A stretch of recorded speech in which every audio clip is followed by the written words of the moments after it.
Hello student, আশা করছি তোমরা সকলেই অনেক ভালো আছো। আজকে আমরা আলোচনা করব ডাব্লিউবিপি ও কেপি পরীক্ষার জন্য অত্যন্ত গুরুত্বপূর্ণ প্রশ্ন ও উত্তর। ক্লাসগুলি তোমরা খুব মনোযোগ সহকারে প্রথম থেকে শেষ পর্যন্ত দেখতে থাকো। আশা করছি তোমরা কমন পেয়ে যাবে। আজকে আমাদের প্রথম প্রশ্ন রয়েছে, কলকাতায় হিন্দু কলেজ কত সালে তৈরি হয়? এর সঠিক উত্তর হবে কলকাতায় হিন্দু কলেজ তৈরি হয় হচ্ছে 1817 সালে। তারপরে চলে যাব পরবর্তী নাম্বার কোশ্চেনে। দ্বিতীয় নাম্বার কোশ্চেন রয়েছে, ভারতের উদ্যান নগরী কাকে বলা হয়? ভারতের উদ্যান নগরী কাকে বলা হয়?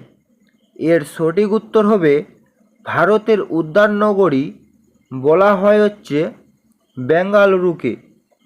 তারপরে চলে যাব পরবর্তী নাম্বার কোশ্চেনে। তৃতীয় নাম্বার কোশ্চেন রয়েছে, কোন গ্রহকে স্বর্গের দেবতা বলা হয়? এটা কিন্তু একটি অত্যন্ত ইম্পর্টেন্ট একটি কোশ্চেন রয়েছে, কোন গ্রহকে স্বর্গের দেবতা বলা হয়? এর সঠিক উত্তর হয়ে যাবে স্বর্গের দেবতা বলা হয় হচ্ছে এখানে অপশন সি অর্থাৎ বৃহস্পতিকে। তারপরে চলে যাব পরবর্তী নাম্বার কোশ্চেনে। 4 নাম্বার কোশ্চেন রয়েছে, হাইকোর্টের বিচারপতিদের কে নিয়োগ করান? এর সঠিক উত্তর হবে হাইকোর্টের বিচারপতিদের নিয়োগ করান হচ্ছে রাষ্ট্রপতি। তারপরে চলে যাব পরবর্তী নাম্বার কোশ্চেনে। 5 নাম্বার কোশ্চেন রয়েছে, কোন নদীকে অন্ধ্রপ্রদেশের জীবনরেখা বলা হয়? এর সঠিক উত্তর হবে অন্ধ্রপ্রদেশের জীবনরেখা বলা হয় হচ্ছে গোদাবরী নদীকে। তারপরে চলে যাব পরবর্তী নাম্বার কোশ্চেনে। 6 নাম্বার কোশ্চেন রয়েছে, পশ্চিমবঙ্গের কোন জেলায় রাবার চাষ হয়?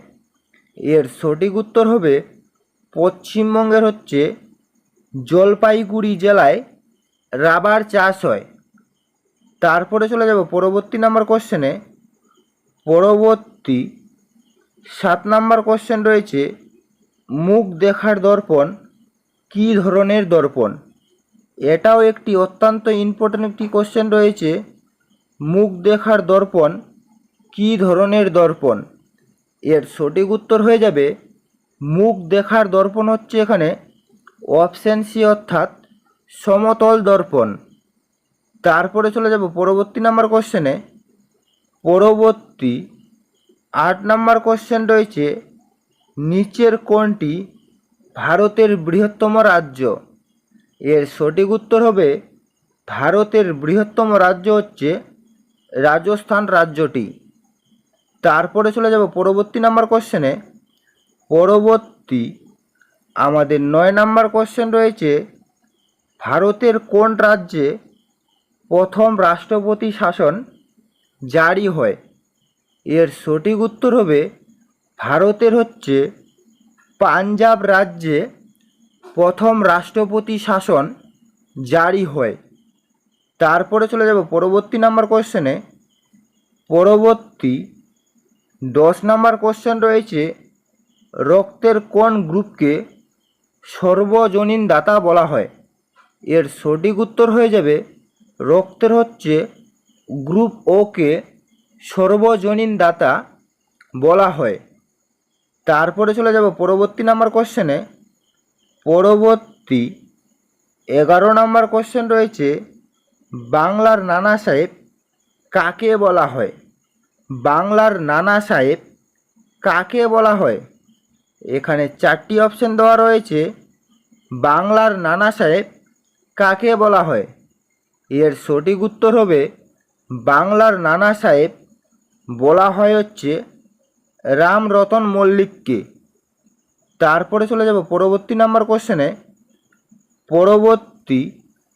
12 নাম্বার কোশ্চেন রয়েছে, কথাকলি কোন রাজ্যের নৃত্য? এটা কিন্তু একটি অত্যন্ত ইম্পর্টেন্ট একটি কোশ্চেন রয়েছে। কথাকলি কোন রাজ্যের নৃত্য? এর সঠিক উত্তর হবে কথাকলি হচ্ছে কেরল রাজ্যের নৃত্য। তারপরে চলে যাব পরবর্তী নাম্বার কোশ্চেনে। পরবর্তী আমাদের 13 নম্বর কোশ্চেন রয়েছে, ভারতের প্রথম হাইকোর্ট কোনটি? এর সঠিক উত্তর হয়ে যাবে ভারতের প্রথম হাইকোর্ট হচ্ছে কলকাতা হাইকোর্ট। আর তোমরা কমেন্টের মাধ্যমে জানাও নবীনতম হাইকোর্টের নাম কি। তারপরে চলে যাব পরবর্তী নাম্বার কোশ্চেনে। পরবর্তী 14 নম্বর কোশ্চেন রয়েছে, নোবেল পুরস্কার প্রথম দেওয়া কত সালে? এর সঠিক উত্তর হবে নোবেল পুরস্কার প্রথম দেওয়া হয় হচ্ছে 1901 সালে। তারপরে চলে যাব পরবর্তী নাম্বার কোশ্চেনে। পরবর্তী 15 নম্বর কোশ্চেন রয়েছে, মানব দেহে কোন মৌলের পরিমাণ সবচেয়ে বেশি? এটাও কিন্তু একটি অত্যন্ত ইম্পর্টেন্ট একটি কোশ্চেন রয়েছে। মানব দেহের কোন মৌলের পরিমাণ সবচেয়ে বেশি? এর সঠিক উত্তর হবে মানব দেহে হচ্ছে অক্সিজেন মৌলের পরিমাণ সবচেয়ে বেশি। তারপরে চলে যাব পরবর্তী নাম্বার কোশ্চেনে। পরবর্তী 16 নম্বর কোশ্চেন রয়েছে, গাছের পাতার রং সবুজ হয় কেন? এর সঠিক উত্তর হয়ে যাবে গাছের পাতার রং সবুজ হয় হচ্ছে ক্লোরোফিলের জন্য। তারপরে চলে যাব পরবর্তী নাম্বার কোশ্চেনে। পরবর্তী 17 নম্বর কোশ্চেন রয়েছে, নিচের কোনটি সিন্ধু সভ্যতার উল্লেখযোগ্য বৈশিষ্ট্য? এর সঠিক উত্তর হবে সিন্ধু সভ্যতার উল্লেখযোগ্য বৈশিষ্ট্য হচ্ছে এখানে নগর পরিকল্পনা। তারপরে চলে যাব পরবর্তী নাম্বার কোশ্চেনে। পরবর্তী 18 নম্বর কোশ্চেন রয়েছে, পশ্চিমবঙ্গের প্রথম মুখ্যমন্ত্রী কে ছিলেন? পশ্চিমবঙ্গের প্রথম মুখ্যমন্ত্রী কে ছিলেন? এর সঠিক উত্তর হবে পশ্চিমবঙ্গের প্রথম মুখ্যমন্ত্রী ছিলেন হচ্ছে বিধানচন্দ্র রায়। তারপরে চলে যাব পরবর্তী নাম্বার কোশ্চেনে। পরবর্তী 19 নম্বর কোশ্চেন রয়েছে, কে দিল্লিতে জামা মসজিদ তৈরি করেন? এর সঠিক উত্তর হবে দিল্লিতে জামা মসজিদ তৈরি করেন হচ্ছে শাহজাহান। তারপরে চলে যাব পরবর্তী নাম্বার কোশ্চেনে। পরবর্তী আমাদের লাস্ট 20 নম্বর কোশ্চেন রয়েছে, বায়ুমণ্ডলের নাইট্রোজেনের পরিমাণ কত? এর সঠিক উত্তর হয়ে যাবে বায়ুমণ্ডলের নাইট্রোজেনের পরিমাণ হচ্ছে 78%। এই ছিল মূলত আজকের আপডেট। যদি তোমাদের ভিডিওটি ভালো লেগে থাকে তাহলে অবশ্যই লাইক, কমেন্ট এবং শেয়ার করে দিবেন।